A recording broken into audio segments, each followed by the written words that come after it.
Hey everyone, welcome back to Tidbits with Tara. Today on this rainy day, I'm going to talk to you about a verse in Leviticus. Last Sukkot, or Feast of Tabernacles, there was a gentleman who just briefly talked about Leviticus 19:32. And this is what it reads. Rise up before the gray-headed, and you shall favor the face of an old man, and you shall fear your Elohim. I am Yahweh. And I remember thinking at the time, yes, we should show respect. We should open the door for them or help them with their groceries or maybe bring them to an appointment, that kind of compassion. But it's much more than that. And just recently, I've been able to spend a lot of time with my grandpa Fabian, who is 90 years old. So I wanted to go back into scripture, really study this verse out and see if there was more depth to it.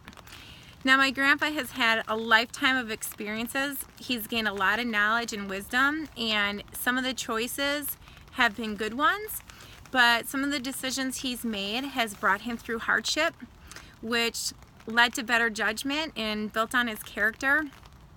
And each time I have a conversation with my grandpa, he passes down these principles and truths that he's achieved through time, and I really enjoy listening to him. And I especially pay very close attention when he's correcting me on something or he wants to tell me how to do something better. And my grandpa has given the next generations something to learn. And there's 5 generations right now. And that's amazing to me. And I'm very, very blessed and very thankful that I have my grandpa still in my life.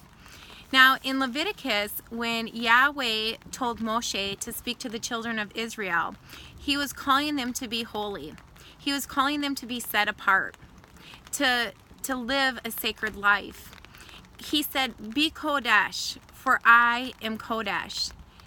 There is no other greater calling for a believer in Yahweh and Yeshua to live a sacred life, to resemble our Creator, to be like our Abba Father. Now, the gray-headed man, they knew the ways of Yahweh, and they were crowned in glory for righteousness, and you can read about that in Proverbs. And the righteousness that they're talking about, we can find in Luke 1:6. And they were both righteous before Elohim, blamelessly walking in all his commands in the righteousness of Yahweh. So they obeyed the voice of Yahweh. They obeyed his instructions. They showed him reverence, and they wanted to do their very, very best for him. They wanted to walk in his ways. And if we are ever so blessed to have someone in our life walking in obedience to Yahweh, walking in his instructions, it says that we should fear Elohim. Now, fear is like a flowing, it's like a moving from the insides. And to fear Yahweh is an action. It's an action. And in Leviticus 19:32, it's the same kind of fear that we find in Proverbs when Solomon is writing this chapter about the benefits of wisdom. And that's Proverbs 3, chapter 3, but particularly that verse 3:7 where he's talking about fearing Yahweh. It's the same kind of fear, and I just want to read that to you.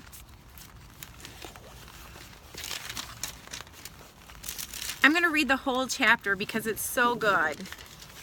It's so good. It says, "My son, do not forget my Torah, and let your heart watch over my commands.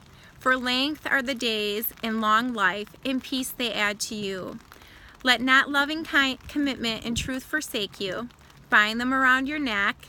Write them on the tablets of your heart, thus finding favor and good insight in the eyes of Elohim and man. Trust in Yahweh with all your heart, and lean not into your own understanding. Know him in all your ways, and he makes all your paths straight. Do not be wise in your own eyes. Fear Yahweh and turn from evil. It is healing to your navel and moistening to your bones. Esteem Yahweh with your goods and with your first fruits and all your increase. Then your storehouses shall be filled with plenty, and your vats overflow with new wine. My son, do not despise the discipline of Yahweh, and do not loathe his reproof. For whom Yahweh loves, he reproves, as a father the son whom he delights in. Blessed is the man who has found wisdom, and the man who gets understanding.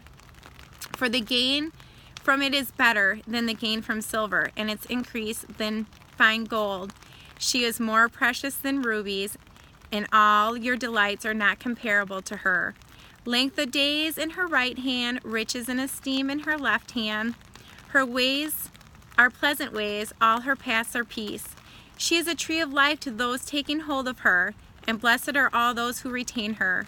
Yahweh founded the earth by wisdom. He established the heavens by understanding.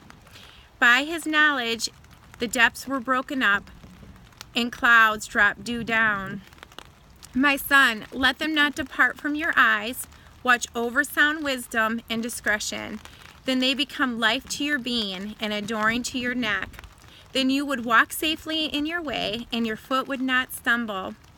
When you lie down, you need not to be afraid, and you shall lie down, and your sleep shall be sweet. Do not be afraid of sudden dread, nor of the ruin of the wrong when it comes. For Yahweh is at your side, and he shall guard your foot from being caught. Do not withhold goods from those who deserve it, when it is in the power of your hand to do so. Do not say to your neighbor, go and come back, and tomorrow I give it to you, when you have it with you.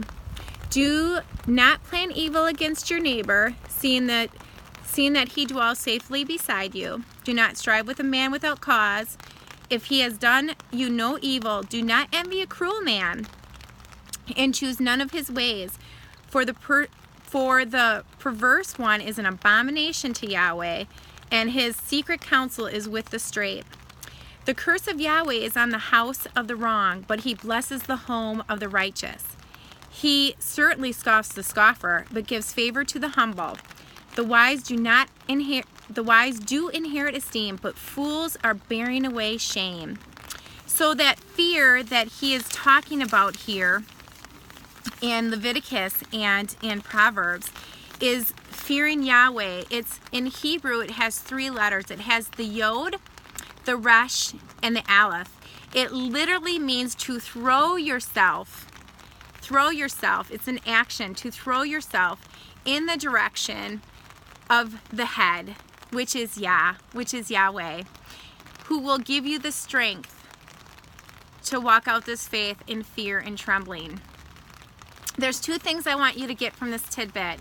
One is, if you find the gray-headed who's been walking in the ways of Yahweh, blamelessly, loving Yahweh, walking in all the ordinances and the instructions, glean on that, learn from them. They have something very valuable to share with you. And 2, study out what it means to fear Yahweh in your walk with him.